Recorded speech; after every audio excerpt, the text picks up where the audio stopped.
அஸ்ஸலாமு அலைக்கும் ஃப்ரெண்ட்ஸ். இன்றைக்கி வீடியோவில் சிம்பிளாக 10 நிமிஷத்தில் செய்யக்கூடிய வேர்க்கடலை சட்னி எப்படி செய்யலான்னு பார்க்கலாமா. இந்த சட்னிக்கும் தோசைக்கும் சூப்பராக இருக்குங்க காம்பினேஷன். இப்போ அதுக்கு ஒரு நான்ஸ்டிக் மேலே ஒரு 1/2 கப்பு வேர்க்கடலை லேசாக நான் வறுத்து எடுத்துட்டு ஒரு பிளேட்டில் கொட்டி வச்சிடலாம். ஆறட்டும். அதுக்குள்ளே அதே பேனில் ஒரு 2 ஸ்பூன் எண்ணெய் ஊற்றி நான் 1/2 கப்பு வெங்காயம், 3 பச்சை மிளகாய், ஒரு சின்ன துண்டா இஞ்சி, 4 பல்லு பூண்டு சேர்த்து நல்லா ஒரு 50% வதக்கிட்டு இருக்கேன். அதோடையே இப்போ 4 சில்லு தேங்காய், ஒரு இலசு தேங்காவை பார்த்து எடுத்துக்கோங்க. கட் பண்ணி சேர்த்து அதையும் நல்லா வதக்கிட்டு இந்த ஆறிக்கிட்டே இருக்கட்டும். இது ஆறுறதுக்குள்ளே நம்ம ஒரு மிக்ஸி ஜாரில் நம்ம வறுத்து வச்சிருந்த வேர்க்கடலை, 1/4 கப்பு பொட்டுக்கடலை, வெங்காயம், பச்சை மிளகாய், உப்பு கொஞ்சமாக சேர்த்துட்டு ஒரு 10 நம்ம புதினா இலை சேர்த்துருக்கேங்க.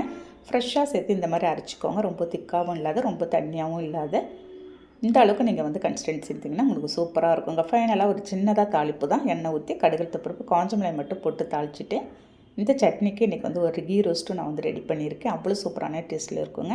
கண்டிப்பாக நீங்கள் ட்ரை பண்ணி பார்த்துட்டு கமெண்ட் பண்ணுங்கள். நாளைக்கு பார்க்கலாம். Okay, thank you, by.